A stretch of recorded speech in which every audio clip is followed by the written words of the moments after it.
नमस्कार विद्यार्थी मित्रांनो, बृहन्मुंबई महानगरपालिका शिक्षण विभाग व्हर्च्युअल ट्रेनिंग सेंटर, मी विश्वास टोंबरे व्हर्च्युअल शिक्षक आपले स्वागत करतो। विद्यार्थी मित्रांनो, आज आपण सर्वजण शाळेत नसलो तरी घरात राहून ऑनलाईन लर्निंगच्या माध्यमातून शिक्षण घेत आहोत। या माध्यमाचा आणि अध्यापन अध्ययनाच्या प्रक्रियेचा आपल्याला नक्कीच फायदा होईल अशी आशा आहे। त्याचबरोबर आपल्या शिक्षण प्रक्रियेत खंड पडणार नाही, म्हणूनच बृहन्मुंबई महानगरपालिका शिक्षण विभागाने हा उपक्रम सुरू केला आहे।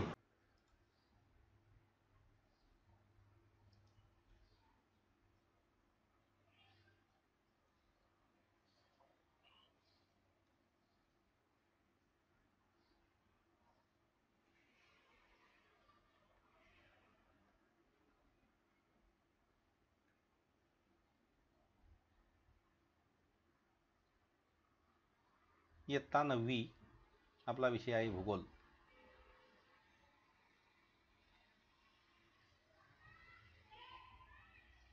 प्रकरण क्रमांक 9, व्यापार। आता व्यापार ही जी संकल्पना आहे, या संकल्पनेमध्ये आपण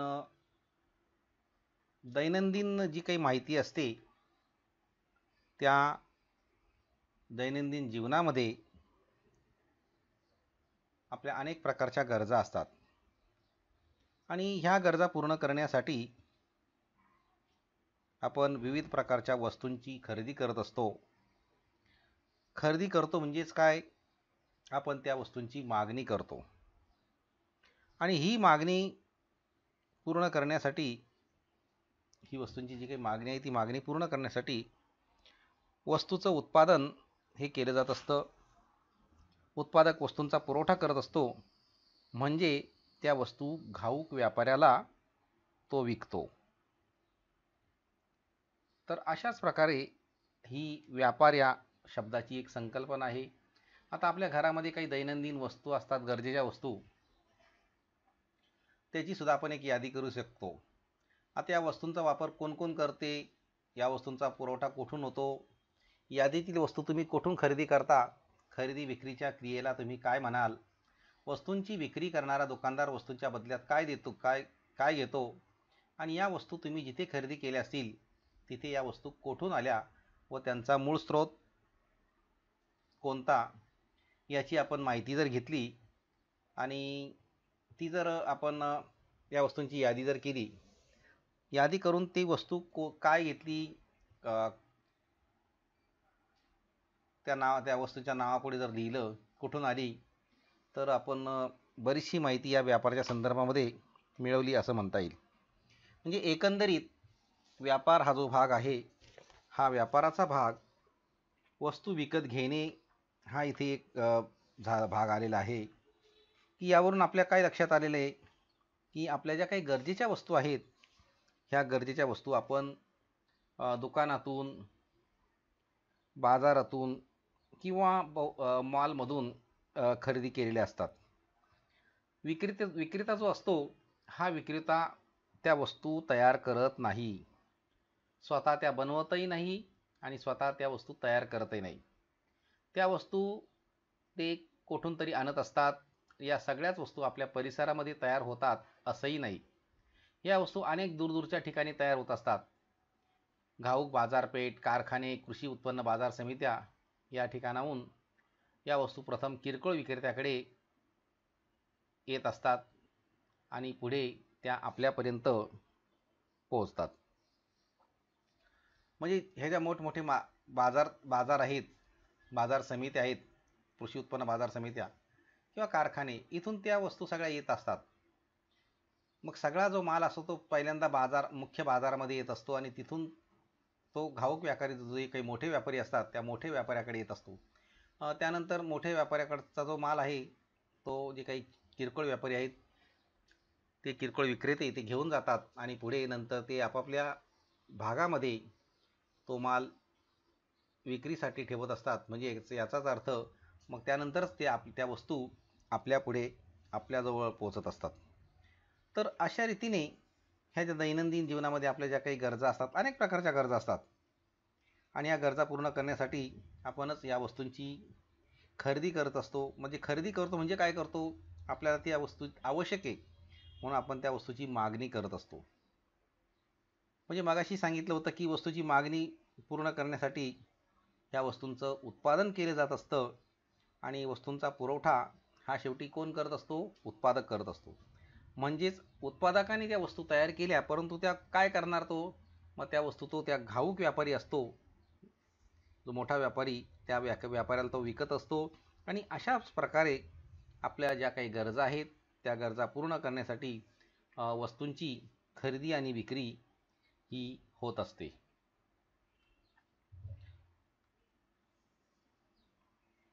त्यानंतर वस्तूचं उत्पादन करणारे उत्पादक किंवा विक्री करणारे विक्रेते हे त्या ठिकाणी असतात, आणि त्या वस्तूचा त्या ठिकाणी खरेदी विक्रीचा जो काही भाग आहे तो एक ती क्रिया पूर्ण होत असते, आणि त्यातून व्यापाराची ही संकल्पना पुढे येत असते.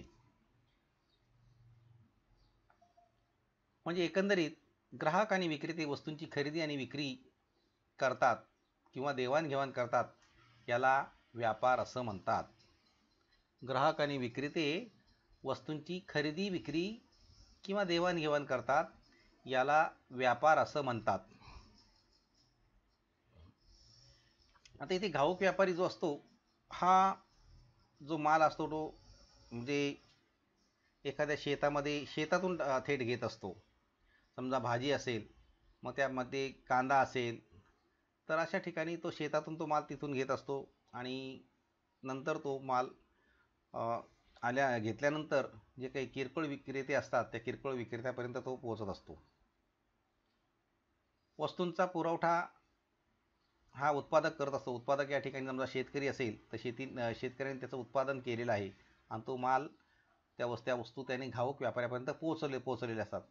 कारखान्याचं सुद्धा असंच असतं. कारखान्यामध्ये वस्तू तयार होतात, आणि मग त्या ठिकाणी सुद्धा जो घाऊक व्यापारी असतो, तो व्यापारी त्या वस्तू घेत असतो. म्हणजे जसं आता समजा एखादी बाईकची कंपनी आहे, समजा मोटरसायकलची कंपनी आहे, स्कूटरची कंपनी आहे, ह्या ज्या वस्तू आहेत त्या एका कंपनीमध्ये किंवा एखाद्या कारखान्यामध्ये तयार होत असतात, आणि त्यानंतर त्या वस्तूचा पुरवठा हा त्या विभागामध्ये त्या भागामध्ये काही डीलर असतात, विक्रेते असतात, त्यांच्यापर्यंत जाऊन पोहोचतात, आणि तिथूनच त्या वस्तू ग्राहकापर्यंत येत असतात. म्हणजे ग्राहक आणि विक्रेते वस्तूची खरेदी विक्री किंवा देवाणघेवाण करतात, यालाच व्यापार असं म्हणतात. आता व्यापार ही जी संकल्पना आहे, या ठिकाणी मागणी आणि खरेदी, विक्री आणि पुरवठा म्हणजे व्यापार. व्यापाराच्या बाबतीमध्ये 4 शब्द आहेत या ठिकाणी. एक मागणी आणि खरेदी, व्यापार म्हणजेच विक्री आणि पुरवठा. आता मागणी आणि खरेदी या शब्दाचा संबंध काय आहे, तर तुम्हाला आवश्यक आहे त्या ठिकाणची वस्तू, म्हणून तुम्ही काय करता, त्याची मागणी केलेली आहे, परंतु याच वेळेला त्या मागणी केल्यानंतर तुम्ही त्या ठिकाणी ती वस्तू काय करता, खरेदी करता. म्हणजे इथे ग्राहकाचा भाग झालेला आहे. मागणी आणि खरेदीमध्ये ग्राहकाचा भाग आलेला आहे. तर विक्री आणि पुरवठा याच्यामध्ये काय झालेलं आहे, उत्पादकाने मालाचा पुरवठा केलेला आहे, आणि तो माल घाऊक व्यापाऱ्यापर्यंत आलेला आहे, आणि त्यानंतर घाऊक व्यापाऱ्याकडून तो माल जे काही किरकोळ विक्रेते असतात त्या किरकोळ विक्रेत्यांनी घेतलेला आहे. आणि याचाच अर्थ त्या ठिकाणी विक्री आणि पुरवठा हे 2 शब्द आहेत. म्हणजे एका बाजूला विक्रेता आला विक्री आणि पुरवठ्यासाठी, आणि दुसऱ्या बाजूला जो काही ग्राहक आहे तो त्याची खरेदी आणि मागणी, असे हे यातून हा व्यापार ही संकल्पना पुढे आलेली आहे. म्हणजे वस्तूची मागणी ही गरजेवर, पुरवठ्यावर अवलंबून असते. गरज आणि पुरवठा या दोन्ही बाबी महत्त्वाच्या आहेत त्या ठिकाणी. तुम्हाला तुमची गरज किती महत्त्वाची आहे आणि वस्तूचा पुरवठा किती आहे हे अतिशय महत्त्वाचं असतं. मागणी आणि पुरवठा यावर हा व्यापार अवलंबून असतो. ज्या ठिकाणी एखाद्या वस्तूची कमतरता असते तिथे त्या वस्तूला मागणी जास्त असते. ज्या ठिकाणी एखाद्या वस्तूची कमतरता जेव्हा असते तेव्हा त्या वस्तूला मागणी जास्त असते. हे अगदी साधं आहे. आपण आजच्या व्यवहारामध्ये किंवा दैनंदिन जीवनामध्ये अशा काही वस्तू असतात की ज्या वस्तूंची मागणी ही जास्त असते, परंतु त्या ठिकाणी पुरवठा जो असतो हा पुरवठा कमी झालेला असतो. आता पुरवठा जेव्हा कमी होत असतो तेव्हा त्या वस्तूची किंमतसुद्धा वाढते. जसं आता आज बाजारामध्ये जर गेलात, भाजी बाजारामध्ये, तर तुम्ही जर कांदे घ्यायला गेलात तर कांद्याचा पुरवठा हा कमी प्रमाणात होतोय, परंतु मागणी मात्र जास्त आहे. मग अशा वेळेला तोच कांदा जास्त किमतीला जो ग्राहक आहे त्या ग्राहकाला खरेदी करावा लागतो. म्हणजे मागणी जास्त आहे, पुरवठा कमी आहे. हे एकंदरीत त्या ठिकाणी आपल्याला या व्यापाराचं एक गणित एक सांगता येईल. बघा इथे कांद्याचं हा हे कांदे व्यापारी इथे दाखवले गेले या चित्रामध्ये. म्हणजे हा एक व्यापार आहे. इथे म्हणजे घाऊक व्यापाऱ्याकडून हे कांदे मोठ्या प्रमाणात आलेले आहेत किंवा शेतकऱ्याकडून आलेले आहेत असं आपण समजूया. आणि किरकोळ जे म्हणजे विक्रेते आहेत हे ग्राहक आहेत घेणारे. तर अशा रीतीने मागणी आणि पुरवठा यावर हा व्यापार अवलंबून असतो.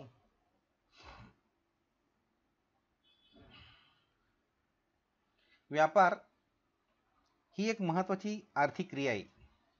खरं म्हणजे व्यापाराची ही जी क्रिया आहे ही एक महत्त्वाची आणि आर्थिक अशा प्रकारची क्रिया आहे, कारण देशाच्या दृष्टीने व्यापार हा फार महत्त्वाचा असतो. समाजातील लोकांचे आर्थिक जीवन हे शेवटी एकमेकावर अवलंबून असतो. कारण कोणी म्हणजे कोणताही असेल, समाज असेल, कुटुंब असेल, व्यक्ती असेल, ह्याचं म्हणजे जे काही दररोजचं जे काही व्यावहारिक जीवन असतं हे स्वतः एकट्यावर त्याचं पूर्ण होत नसतं. त्यासाठी त्याला दुसऱ्यावरच अवलंबून राहावं लागतं. म्हणजेच लोकांचं जे काही आर्थिक जीवन जे असतं ज्याला म्हणतात ते शेवटी एकमेकांवर अवलंबून असतं. स्वतः एकट्याने हा आर्थिक जीवनाचा भाग ही जी क्रिया असते ही पूर्ण होत नसते.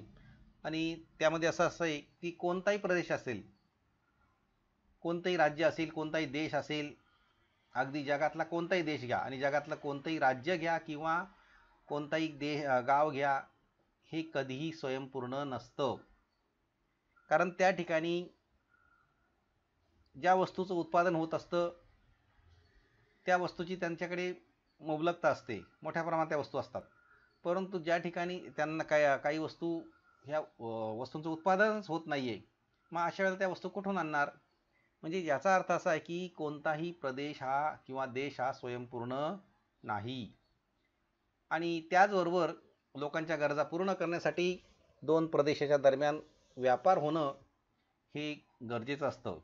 आणि म्हणून ह्या त्या ठिकाणची जी काही लोक आहेत त्यांच्या गरजा पूर्ण करण्यासाठी ते दोन प्रदेश असतील, मग समजा एक गाव असेल, दुसरं गाव असेल 2 किलोमीटरच्या अंतरावर, परंतु त्यांच्यामधला जो व्यापाराचा जो काही भाग आहे तो होणं गरजेचं आहे. आणि त्यातूनच एक त्या ठिकाणी देवाणघेवाण होत असते आणि एकमेकांच्या ज्या काही गरजा आहेत त्या गरजा पूर्ण होत असतात. जसं आता शहर म्हटलं आणि शहरामध्ये तर सर्व प्रकारच्या सुविधा असतात, अनेक प्रकारची दुकानं असतात, मोठी दुकानं, छोटी दुकानं. आता जर त्या ठिकाणी खेडेगाव जे आहे त्या खेडेगावामध्ये अशा प्रकारची दुकानं शक्यता कमी असते, मोठी दुकानं. पण तरी हे लोक काय करतात, मग शहरामध्ये जात असतात आणि शहरात गेल्यानंतर त्या ठिकाणी जे मोठे व्यापारी आहेत त्यांच्याकडून त्या वस्तू खरेदी करत असतात. म्हणजे त्याचा अर्थ खेडे आणि शहर यांच्यामध्ये तो काही व्यापार झालेला आहे आणि हा व्यापार होणं गरजेचं आहे. त्यानंतरच त्यांच्यातल्या ज्या गरजा असतात त्या लोकांच्या गरजा पूर्ण होऊ शकतात. आता या ठिकाणी प्रत्येक प्रदेशाची भौगोलिक परिस्थितीसुद्धा वेगळी असते आणि त्या भौगोलिक परिस्थितीनुसारच त्या ठिकाणचं जे काही वस्तूंचं उत्पादन आहे ते वस्तूंचं उत्पादन होत असतं. आता शेतीच्या बाबतीत सांगायचं असेल तर ऊसाचं उत्पादन आहे. ऊसाचं उत्पादन घेण्यासाठी त्या ठिकाणची जमीन ही काळी कसदार असावी लागते आणि काळी कसदार जमीन असेल तर त्या ठिकाणी ऊसाचं उत्पादन होतं. आणि नंतर मोठ्या प्रमाणात जेव्हा ऊस तयार होत असतो तेव्हा तो मग काय करायचा, मग त्यापासून साखर तयार करायची का गूळ तयार करायचा, हे सुद्धा त्या ठिकाणचं भाग आहे. मग साखर तयार करायची असेल तर त्या ठिकाणी मग कारखानदारी आली, मग साखर कारखाने आले त्या ठिकाणी. आणि गूळ तयार करायचा असेल तर गुळाचाही एक वेगळ्या प्रकारचं गुळाचा कारखाना असतो. त्याला गुऱ्हाळसुद्धा म्हटलं जातं. मग ते स्थानिक लेवलवर मग तो शेतकरीसुद्धा तयार करत असतो. तर अशा पद्धतीने मग त्या तयार केलेल्या वस्तू बाजारापर्यंत पोहोचत असतात. परंतु त्या ठिकाणी प्रत्येक प्रदेशाची भौगोलिक परिस्थिती फार वेगळी असते आणि त्या ठिकाणचं वस्तूचं उत्पादन हे वेगवेगळं होत असतं. असंच आणखीन उदाहरण जर घेतलं तर काही काही भागामध्ये जसं शेतीच्याच बाबतीत आपण पाहतोय तर समजा द्राक्षे असतील, मग नाशिकमध्ये द्राक्षे उत्पादन मोठ्या प्रमाणात होत असतं आणि मग तिथून तो माल घाऊक व्यापाऱ्याकडे येत असतो. संत्र म्हटलं तर नागपूरला मोठ्या प्रमाणात संत्री. तर अशा रीतीने पण त्या ठिकाणी जो काही प्रत्यक्षात जो काही ग्राहक असतो, हा ग्राहक मात्र तिथून त्या वस्तू घेऊ शकत नाही. तर त्यासाठी जो काही घाऊक व्यापारी असतो, घाऊक व्यापारी त्या वस्तू खरेदी करत असतो आणि त्यानंतरच जो किरकोळ व्यापारी असतो, किरकोळ विक्रेता असतो, तो त्या घाऊक व्यापाऱ्याकडून त्या वस्तू विकत घेत असतो आणि नंतर त्या वस्तू आपल्यापर्यंत पोहोचत असतात. तर अशी ही परिस्थिती या व्यापाराच्या बाबतीमध्ये होत असते. परंतु प्रदेशानुसार वस्तूचं उत्पादन हे वेगवेगळं असू शकतं आणि असतं.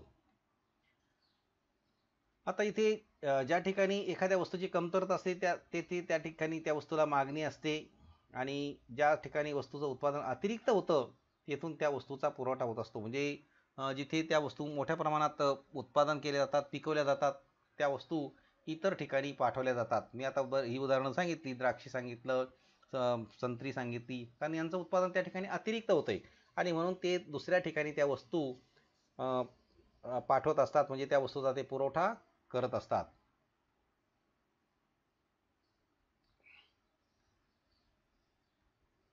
तर अशा प्रकारे अतिरिक्त उत्पादन असणाऱ्या प्रदेशाकडून तुटवडा असलेल्या प्रदेशाकडे वस्तूंचा मागणीनुसार पुरवठा हा होत असतो. उदाहरणार्थ आणखीन एक उदाहरण सांगितलं, जम्मू काश्मीर. आता जम्मू काश्मीरच्या बाबतीमध्ये जर सांगायचं झालं तर जम्मू काश्मीरमध्ये होणारं सफरचंदाचं उत्पादन हे भारतातील इतर राज्यात मागणी असलेल्या ठिकाणी पाठवलं जातं. आता जम्मू आणि काश्मीर या म्हटलं तर त्या ठिकाणी सफरचंद हे मोठ्या प्रमाणात त्याचं उत्पादन होत असतं. परंतु मग हे जास्त उत्पादन त्या ठिकाणी मिळालेलं आहे शेतीतलं. मग आता काय करायचं, तर ज्या ठिकाणी त्या राज्यामध्ये त्या सफरचंदाची मागणी असेल त्यानुसार ती सफरचंद भारतामध्ये भारतातल्या इतर राज्यांमध्ये पाठवली जातात. म्हणजे जिथे जास्त उत्पादन मिळतं त्या ठिकाणी ते उत्पादन तुटवडा असलेल्या प्रदेशामध्ये राज्यामध्ये पाठवलं जातं. आता इथे पहा, तुम्हाला एक माहिती अशी संकल्पना आहे. आता व्यापार ही संकल्पना अतिप्राचीन काळापासून अस्तित्वात आहे. प्राचीन आणि मध्ययुगीन काळात व्यापार हा वस्तू विनिमय पद्धतीद्वारे होत असे. आता वस्तू विनिमय पद्धत म्हणजे काय? वस्तूच्या बदल्यात वस्तू देणे आणि घेणे, यामध्ये म्हणजेच वस्तूच्या बदल्यात वस्तूची देवाणघेवाण होत असे. श्रमाच्या मोबदल्यात धान्य किंवा धान्याच्या मोबदल्यात तेल, मीठ, मध, दूध इत्यादी पदार्थाची देवाणघेवाण होत असे. या व्यापारात चलनाचा वापर होत नव्हता. घरातील जुन्या कपड्यांच्या मोबदल्यात भांडी, डबे देणारे व्यावसायिक आजही दिसतात. परंतु आज यामध्ये वस्तूचे योग्य मूल्य ठरवताना अडचणी निर्माण होतात. पूर्वीही अशा अडचणी निर्माण होत असत. यावर उपाय म्हणून पुढे चलनाचा वापर सुरू झाला. आज आधुनिक जगात चलनाद्वारेच व्यापार होतो. परंतु आजही काही दुर्गम भागात आदिवासी जमातीमध्ये अल्प प्रमाणात वस्तू विनिमय पद्धत अस्तित्वात आहे.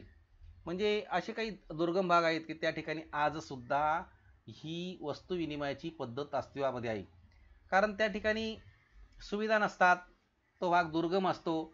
मग भांड्याच्या बदल्यात कपडे देणे किंवा काही वस्तू खरेदी करणे, अशा प्रकारे आजही काही भागामध्ये ही वस्तू विनिमय पद्धत सुरू आहे. या ठिकाणी तुमच्यासमोर चित्रसुद्धा त्याचं दाखवलं गेलेलं आहे. म्हणजे परंतु ही जी वस्तू विनिमय पद्धत आहे, ह्या वस्तू विनिमय पद्धतीमध्ये जे त्या वस्तूचं मूल्य आहे, हे मूल्य ठरवताना अनेक मोठ्या अडचणी या निर्माण होत असतात आणि त्यामुळे ती जी संकल्पना आहे ती वस्तू विनिमय पद्धतीची ही अगदी अडचणीची वाटते. म्हणूनच आज चलन ही पद्धत अस्तित्वामध्ये आलेली आहे. कारण चलनाद्वारे त्या वस्तूचं मूल्य ठरवलं जातं आणि त्यातून विक्रेता आणि ग्राहक या दोघांचाही त्या ठिकाणी जे काही समाधान असतं ते त्यांना मिळत असतं. हा एक इथे एक महत्त्वाचा भाग होता. त्यानंतर आणखी तुम्हाला एक इथे भाग आहे की सांगा पाहू असा एक प्रश्न होता की काय सांगायचं आहे की व्यापारामध्ये वस्तूची खरेदी विक्री होते हे आपण पाहिले, पण वस्तूची देवाणघेवाण न होता सुद्धा व्यापार होतो हे तुम्हाला माहीत आहे का? हो, हे आपल्याला माहीत आहे. कारण वस्तूची देवाणघेवाण न होता व्यापार होतो हे तुम्हाला माहीत आहे का? या प्रश्नाचं उत्तर तुम्हाला आहे, पण वास्तविक पाहता अशा प्रकारचा व्यापार होतो. भाजीवाल्याला पैसे देऊन त्या बदल्यात भाजी मिळते. भाजीवाल्याला काय पैसे दिले की त्याच्या बदल्यामध्ये आपण काय घेतो? भाजी घेत असतो. पुस्तकाची किंमत देऊन त्या बदल्यात आपण काय घेतो? पुस्तक घेतो. वाहनातून प्रवास केल्याबद्दल त्याला शुल्क द्यावे लागते, त्या बदल्यात कोणती वस्तू मिळते? वाहनातून प्रवास केल्याबद्दल त्याला शुल्क द्यावे लागते, त्या बदल्यात कोणती वस्तू मिळते? त्या ठिकाणी वस्तू मिळत नाही, सेवा मिळते. प्रवास ही एक प्रकारची सेवा आहे आणि ती सेवा त्या ठिकाणी मिळत असते. इथे म्हणजे इथे हा जो भाग आहे हा भाग अदृश्य व्यापार ज्याला म्हणतो, हा त्याला आपल्याला म्हणता येईल दृश्य आणि अदृश्य व्यापार असा एक भाग आहे की वस्तूच्या बदल्यात जसं म्हटलं की भाजीवाल्याला पैसे दिले त्या बदल्यात भाजी मिळते, पुस्तकाची किंमत देऊन त्या बदल्यात पुस्तक मिळते. इथे हा दृश्य व्यापार ज्याला म्हणतात, हा काय झाला? दृश्य व्यापार. म्हणजे परंतु अदृश्य व्यापार जो आहे की जसं वाहनातून प्रवास केल्याबद्दल शुल्क द्यावे लागते, त्या बदल्यात कोणती वस्तू मिळते का आपल्याला? नाही. त्या ठिकाणी तो अदृश्य व्यापार आहे. आपल्याला तिथे काय मिळते? सेवा मिळते. तो प्रवास केलेला आहे आपण म्हणून त्याच्या बदल्यात आपण तो मोबदला देत असतो. त्यानंतर डॉक्टर वकील यांच्याकडून मिळालेल्या सल्ल्याबद्दल मोबदला द्यावा लागतो, त्या बदल्यात कोणती वस्तू मिळते? इथे कोणत्याही प्रकारची वस्तू मिळत नाही, त्या ठिकाणची सेवा असते आणि हा सुद्धा एक अदृश्य व्यापाराचा भाग झाला. तुम्ही सिनेमाला जाता तेव्हा सिनेमागृहात जाण्यासाठी तिकिटाचे शुल्क देऊन तिकीट घ्यावे लागते, ते का? कारण त्या ठिकाणी तुम्हाला तो सिनेमा पाहायचा आहे. तुम्हाला प्रत्यक्षात तिथे हातामध्ये वस्तू घेतली का तुम्ही? नाही. तुम्ही ती वस्तू तुमच्या हातामध्ये मिळालेलीच नाही आहे, ती तुम्हाला सेवा मिळाली, तुम्हाला तुमचं मनोरंजनाची सेवा मिळाली आहे. तुम्ही केश कर्तनालयात जाऊन केस कापून घेता व त्यासाठी तुम्ही मोबदला देता, तो का? कारण केस आता आपले मोठे झालेले आहेत, वाढलेले आहेत आणि म्हणून ते आपल्याला आपण ते कापून घेत असतो. परंतु वास्तविक पाहता आपलेच केस आहे आणि आपणच त्या जो काही केश कर्तनालयामधला जो काही केस कापणारा असतो त्याला आपण पैसे देत असतो आपलेच केस कापण्यासाठी. आता वास्तविक पाहता ती सेवा आहे, तो आपली सेवा करतो आणि म्हणून त्याच्या बदल्यामध्ये आपण त्याला पैसे देत असतो. म्हणजे इथे सुद्धा एक प्रकारचा अदृश्य व्यापार हा आहे. तर अशा प्रकारे अदृश्य व्यापाराची ही इथे उदाहरणं आपल्यासमोर दिलेली आहे. आता अदृश्य व्यापाराची ही जी उदाहरणं आहेत त्यामध्ये जसं आणखीन आपल्याला सांगता येईल की इथे काही असे काही प्रश्नसुद्धा निर्माण होतात की जसं तुम्हाला आणखी काही प्रश्न इथे देता येतील.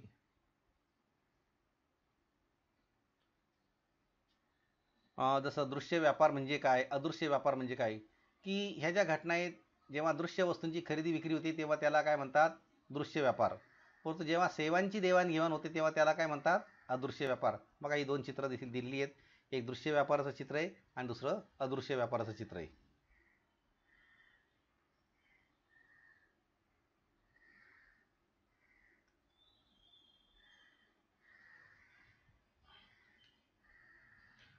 आता वस्तूंच्या प्रमाणानुसार, वस्तूंच्या संख्येच्या प्रमाणानुसार घाऊक व्यापार आणि किरकोळ व्यापार असे दोन प्रकार पडतात. म्हणजे व्यापाराचे किती प्रकार पडले? दोन प्रकार. एक घाऊक व्यापार आणि किरकोळ व्यापार अशा प्रकारचे दोन प्रकार पडतात.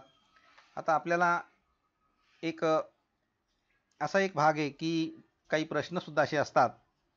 प्रश्नामध्ये जर आपण पाहिलं तर भारत हा स्वयंपूर्ण देश आहे,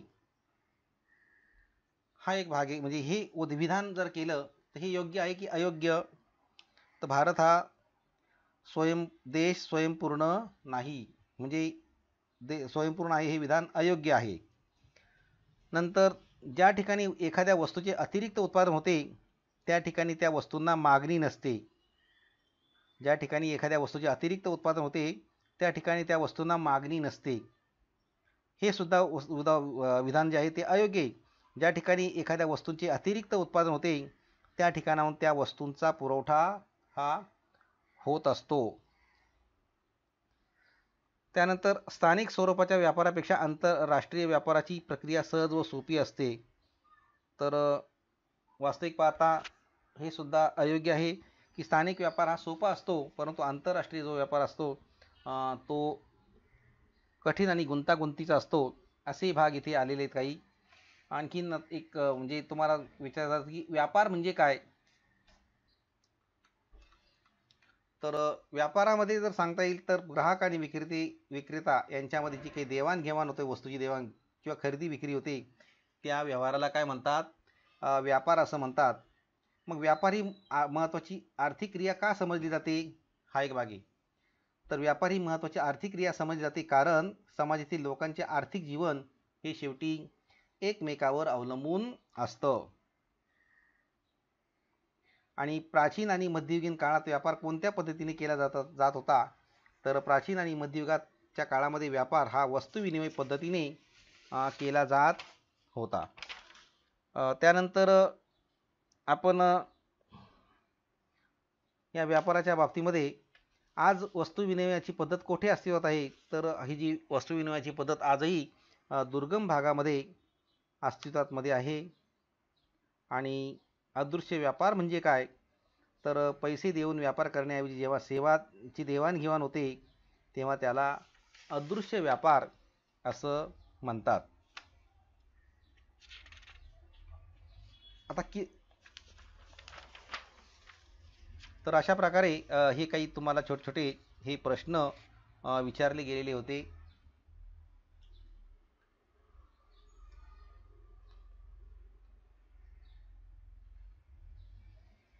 आणि म्हणून या वस्तूंच्या संख्येच्या प्रमाणानुसार घाऊक व्यापार आणि किरकोळ व्यापार अशा प्रकारचे हे दोन प्रकारसुद्धा पडतात.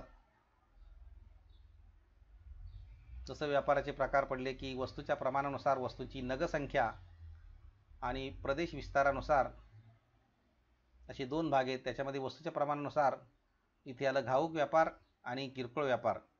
प्रदेश विस्तारानुसार देशांतर्गत म्हणजे अंतर्गत व्यापार आणि आंतरराष्ट्रीय म्हणजेच बहिर्गत व्यापार असे हे प्रकार पडतात. आता इथे तुमच्यासमोर हे जे घाऊक व्यापाराचं एक चित्र दाखवलं गेलं आहे की या ठिकाणी बघा, व्यापारी मोठ्या प्रमाणावर मालाची खरेदी करतात. उत्पादकाकडून ही खरेदी थेट केली जाते आणि खरेदी केलेल्या मालाची विक्री देखील मोठ्या प्रमाणावर किरकोळ व्यापारी ही करत असतात. आणि त्यावेळेला होणारा जो काही व्यापार त्याला घाऊक व्यापार असं म्हणतात. आता किरकोळ व्यापार पहा की मोठ्या घाऊक व्यापाऱ्याकडून माल घेऊन व्यापारी थेट उपभोक्त्याला विकतात, अशा व्यापाराला किरकोळ व्यापार असं म्हणतात.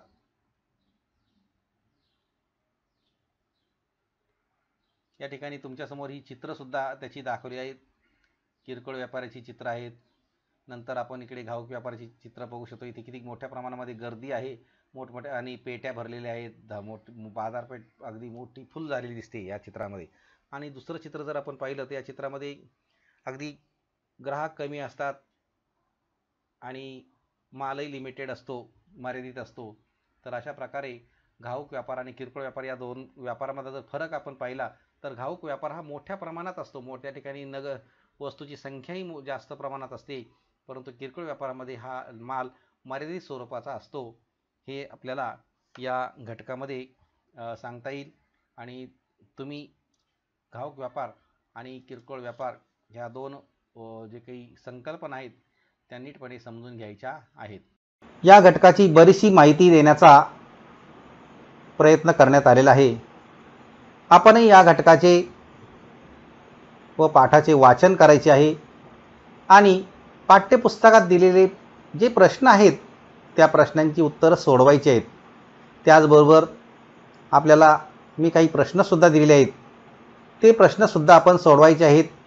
आणि याबरोबरच या पाठाच्या आपल्या प्रतिक्रिया आपण बृहन्मुंबई महानगरपालिकेच्या यूट्यूब चॅनलवर जरूर कळवायचे आहेत.